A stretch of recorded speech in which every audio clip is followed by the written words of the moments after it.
Hello everyone, welcome to life in frames new blog. আমরা এখন hotel থেকে বেরিয়ে যাচ্ছি, তো চলো তোমাদেরকে দেখা এরপরে আমরা কোথায় গেলাম। এখন বাই বাই। ভিউটা খুবই ভালো ছিল, মিস করব। এখন আমরা যাচ্ছি মৌসুমাই কেভ, তারপর ওখান থেকে ওটা দেখে বেরিয়ে যাব। Head north on Sorashella Road toward Mosmai Cave Road. Mawsmai cave চলে এসেছি। মৌসুমাই কেভের এন্ট্রিতে এখানে টিকিট কাটতে হবে, আর ঠিক এন্ট্রিতেই রয়েছে ওদের গাইড ম্যাপটা। ভিডিও করেছি, ফটো নিয়ে নিই। যাবো না।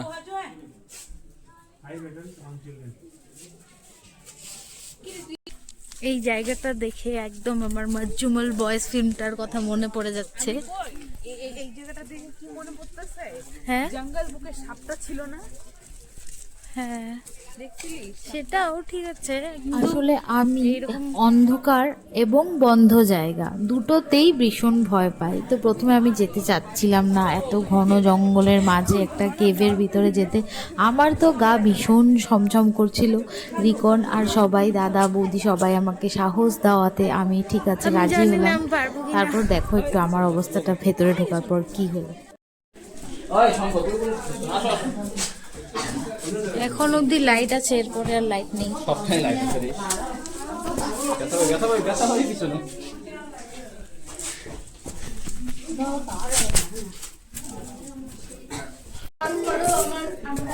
আস্তে আস্তে পুরো মাথায় লাগলো, মাথা নিচু করে যাও। বলো গাইস দেখো কিভাবে যাচ্ছি।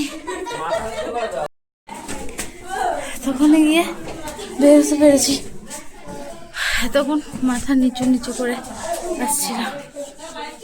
যা,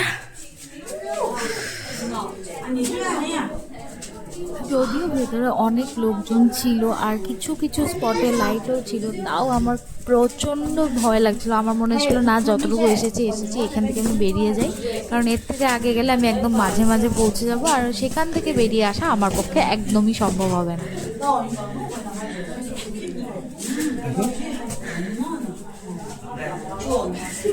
আমি যতটা না হাঁপিয়ে গেছি তার থেকে অনেক বেশি আমার প্যানিক হচ্ছিল, জন্য আমার শ্বাস একদম ভীষণ ফাস্ট, একটু জলদি শ্বাস নিচ্ছিলাম। আর তোমরা হয়তো আমার সেটা সাউন্ডটাও শুনতে পারবে।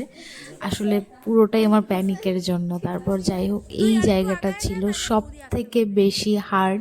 লাইক তুমি দাঁড়িয়ে বসে কেমন যে করে এই জায়গাটা থেকে বের হতে লেগেছে, মানে যে নিজে চোখে না যাবে, যে নিজে চোখে না দেখবে, যে নিজে না এক্সপিরিয়েন্স করবে, এই এক্সপিরিয়েন্সটা শেয়ার করা যাবে না।